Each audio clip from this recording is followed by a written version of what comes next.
Whenever someone asks me how my week's been, I almost always give the same answer.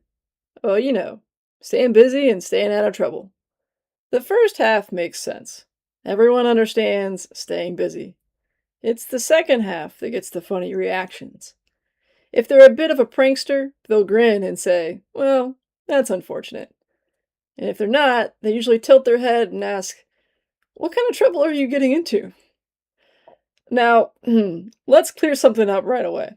I'm probably one of the least likely people to end up in actual, real trouble.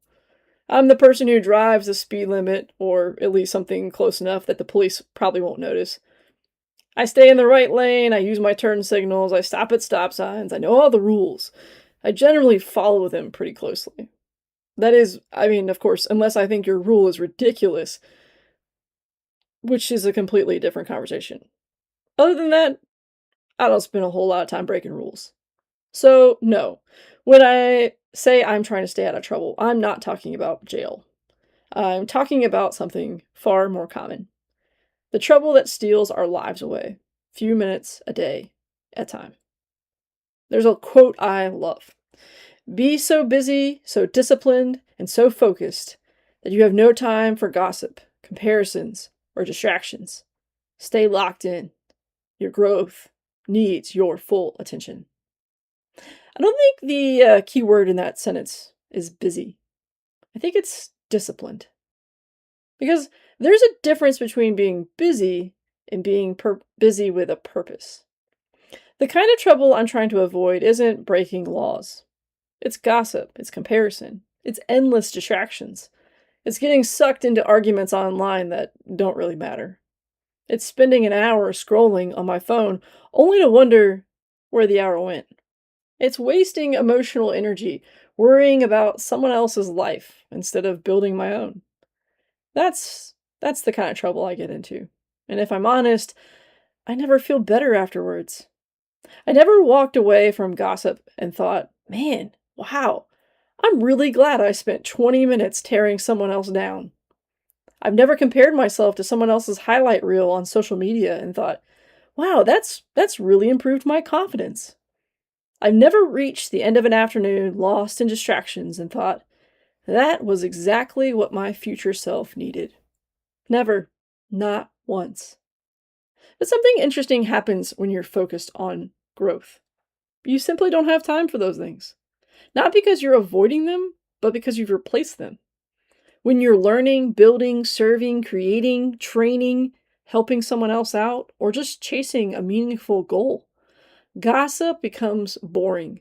Comparison becomes unnecessary. Distractions lose their appeal. Growth crowds out nonsense.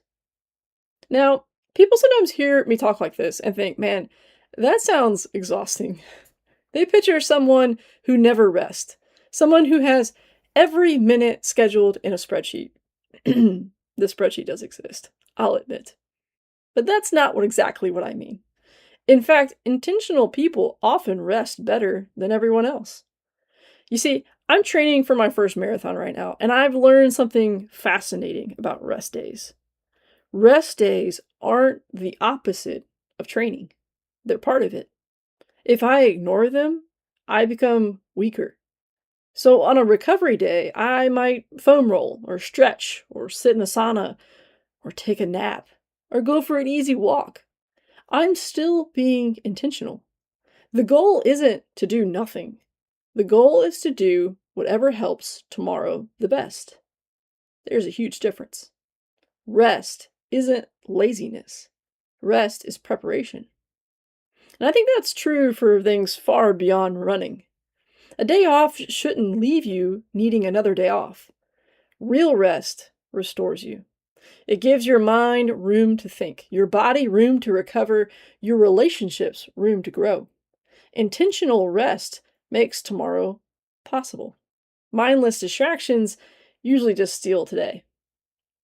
So these days, when someone asks how my week's going, I probably still smile and say, staying busy and staying out of trouble. But now you know what I actually mean. I'm trying to stay out of the trouble that quietly steals purpose.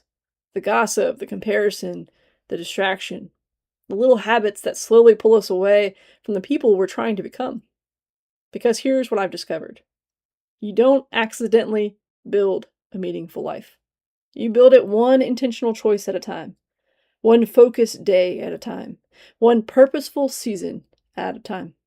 And maybe the best way to stay out of trouble is simply to stay so committed to becoming your best self, you simply don't have time for anything that would keep you from getting there.